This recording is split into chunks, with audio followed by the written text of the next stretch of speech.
On a honeymoon, and 3 years later moved there, I should say, and 4 children and 7 grandkids later, I'm very blessed to still be there. I had never been seriously ill in my 56 years of life. No surgeries. I even still have my wisdom teeth.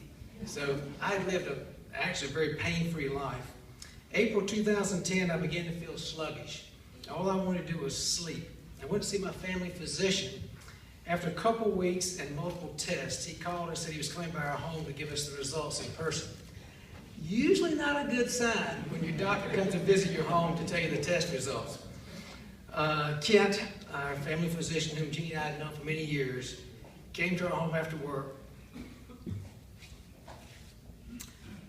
And with tears flowing, he told me I had pancreatic cancer, and that there was an 85% probability that I only had about 4 to 6 months to live.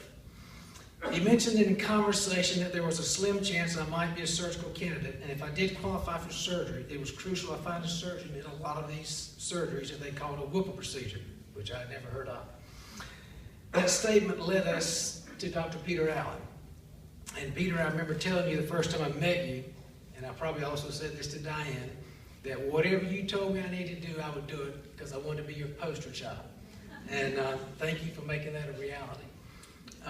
4.5 years later, after Whipple surgery, 6 months of chemo, and 6 weeks of radiation with more chemo.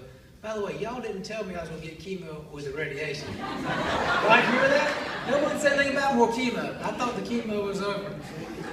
By God's grace, I'm still here, and I stand before you this evening. During that 4.5 years, I've walked my youngest daughter, Jackie. Where's Jackie? Over here, down the aisle, and had that father-daughter dance. And I can't believe she picked out Butterfly Kisses as the song. I was I was awful during the entire dance. But I'm very grateful for that moment, Jackie. And I was the best man at a wedding of our son, Jeff, our 3rd child.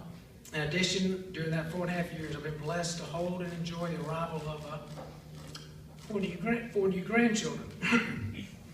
I don't think anyone is prepared to hear the word cancer in a diagnosis. Judy and I were certainly not. And to hear that in all likelihood I only had 4 to 6 months to live was certainly a sobering thought. It was interesting how others responded. A very, very good friend of mine was angry with God. He said, "Johnny, you're a good guy." He said, "You don't deserve this." And I told him, I said, "Guy, I'm honored that you love and care for me that much. But I'm not angry with God. I have been blessed with a wonderful life." And I went on to say, "God, just think about it." I said, "You and I are so blessed. We could have been born in Somalia and died of malnutrition before the age of 1. Who are we to complain? If God calls me home in several months, I've lived a great 56 years, and I accept His will for my life. I've always believed we cannot control what happens to us, but we can control how we respond.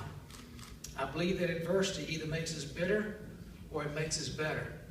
I remember reading in a book given to me by a friend just after my diagnosis where the author said that when presented with cancer or another debilitating disorder, to not ask God, "Why me?"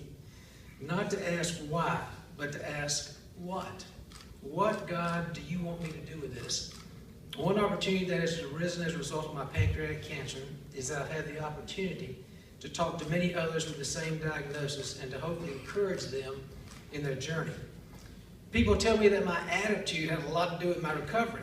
I always clarify that great doctors, nurses, and great medical care, along with answered prayers by God's grace, have enabled me to still be here.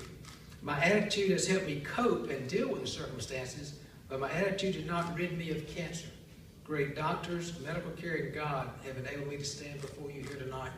However, it is true, and that anyone who knows me, I am a half-full guy rather than a half-empty guy. In fact, my favorite optimist, can I say this, Jenny? Yes. Is Jim Carrey. How many of y'all saw the original Dumb and Dumber? Some of y'all saw that? Y'all may be too educated up here to like that kind of humor. But being from the South, I love it. For those who haven't seen it, Carrey was a goofball. He had a big gap in his teeth. He had a bowl haircut and just stupid stuff. And he was infatuated with this girl he met in Aspen. So he was just trying to get the courage up when he met her to ask her. And so he finally met her and he asked her, he said, what are the odds of a guy like me getting together with a girl like you? And she said, 1 in a million. And all of a sudden this big smile comes across his face and he said, so you're saying there's a chance? So compared to 1 in a million, I always felt a 5% survival rate was really pretty good odds. As we wrap up, I want to thank my wife, Jeannie, who's been an incredible caregiver for me. I tell everyone I think it's tougher on the caregiver. Thank you, honey. I love you very much.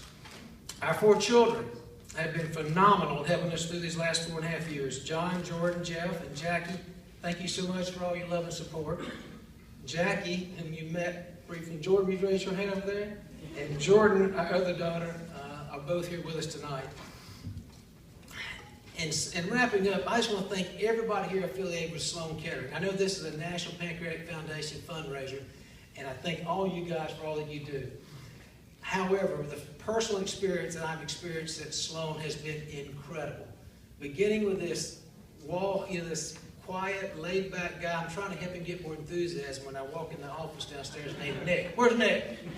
Nick, where are you? There you are. Beginning with Nick and the big bear hug. I love you, man. Thank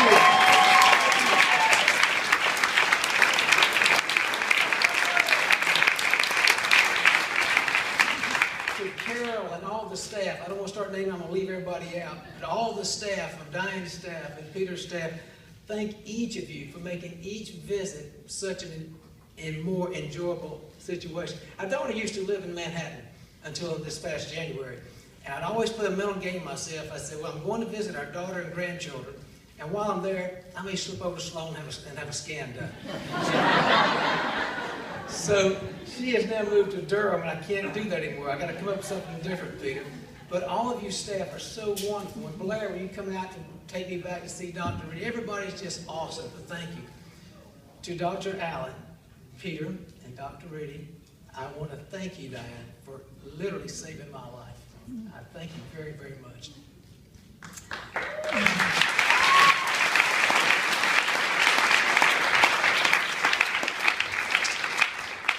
Thanks also to each of you donors for giving the medical staffs at cancer institutions the resources for research in hope that one day they'll discover a cure for this devastating disease.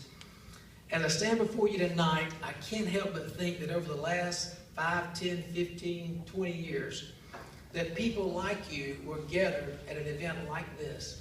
And those people back then made a donation to pancreatic research. And for those people who did that back then, people like Myra and myself and Steve are still here. So it's really interesting, and through the donations and the funds that are given to the Dr. O'Reillys of the world and the Reedys and the Allens who can do research. And so your donations here this evening will help people currently struggling with this disease. But what's really neat, it'll help folks 5 to 10 years from now who'll be struggling with it, and hopefully they'll have even better treatments for it. We greatly appreciate all of you. Thank each of you for your part in fighting this battle with pancreatic diseases, and may God bless each one of you. Thank you.